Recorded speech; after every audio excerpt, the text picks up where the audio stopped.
Relatif au projet Hébert, la parole à Madame Sandrine May.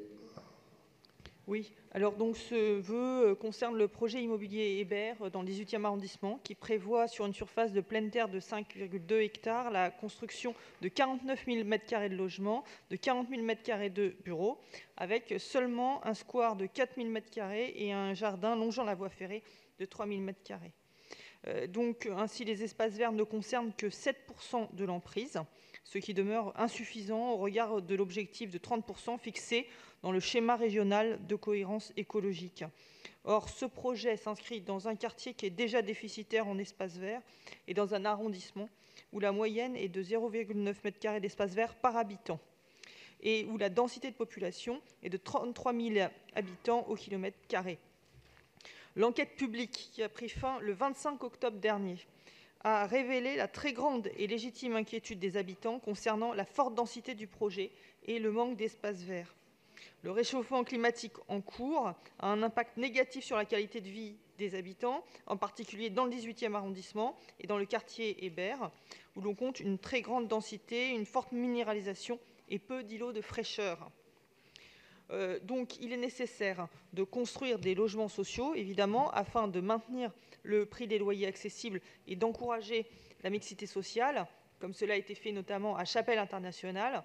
Mais cette construction de logements ne doit pas être impérativement conçue doit être conçue pour tenir compte de la crise climatique et de la densité de l'arrondissement.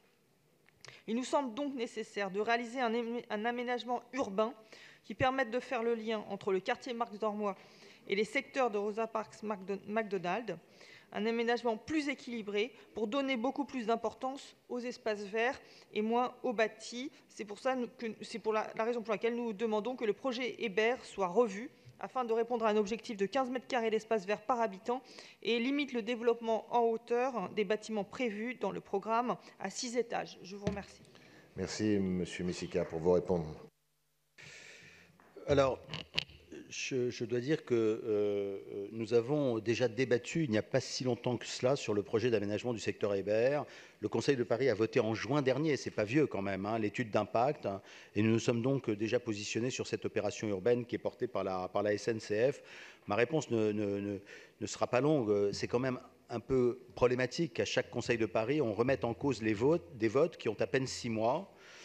Certes, nous rentrons dans une période électorale et chacun se positionne, mais enfin, je pense qu'un exécutif se doit d'être cohérent tout au long de la mandature. Je voudrais vous rappeler que la garante de la concertation de PNEE, Paris Nord-Est élargi, a salué le déroulement et l'organisation de la concertation concernant cette opération urbaine. Je la cite brièvement. Une concertation suivie par des participants nombreux et mobilisés dans un climat de confiance réciproque. Les participants estiment avoir été écoutés, ce qui a été confirmé par les engagements pris lors de la réunion de restitution en début 2018. Je vous fais part également d'une évolution justement dans la programmation de logements qui fait suite à l'avis de la commission d'enquête qui vient de se clôturer. La SNCF va répondre à la baisse demandée par les associations, notamment de l'ASA-PNE, baisse de la part du logement social locatif de 10% en créant 10% d'OFS dans la programmation de logement. C'est pour ces raisons que je vais émettre un avis défavorable à votre vœu. Merci, Monsieur Messica. Pour une explication bête, Monsieur le maire du 18e arrondissement, Monsieur Lejoindre. Oui, merci Monsieur le maire pour dire à mon tour que je ne voterai bien sûr pas ce vœu, simplement rappeler qu'aujourd'hui cet endroit est 100% un îlot de chaleur puisque nous sommes sur une zone 100% bitumée sur laquelle est prévue une opération équilibrée qui va permettre d'avoir du logement mais aussi de l'activité économique, ce qui est important pour la vie du quartier en général et notamment sa vie en journée. Je rappelle que ce projet est par ailleurs moins dense que Chapelle Internationale, que notamment les élus écologistes ont voté, ils avaient bien raison avec beaucoup d'engagement et ils avaient absolument raison de le faire. Dernier élément, je voudrais juste rappeler qu'on est à moins de 100 mètres du futur parc de Chapelle-Charbon, 3 hectares d'espace vert qui vont ouvrir au début de l'année, 6 hectares et demi ensuite. Je pense qu'il faut aussi réfléchir ces quartiers dans leur globalité et considérer que lutter contre les îlots de chaleur, c'est aussi débitumer et au fond, c'est en fait un peu ce que fait ce projet. Merci, Monsieur Lejoindre. Madame May, le vœu est-il retiré ? Il est maintenu, d'ailleurs, ça ne date pas d'hier que nous militons dans le sens de l'adaptation de la ville au réchauffement climatique. Madame Prémel pour une explication de vote.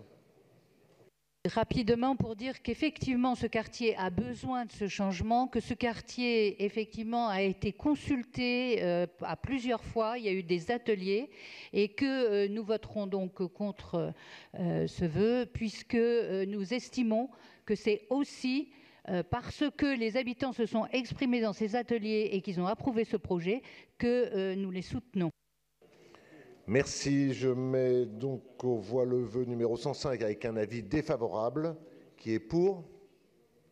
Qui est contre? Abstention. Il est repoussé. Je vous remercie.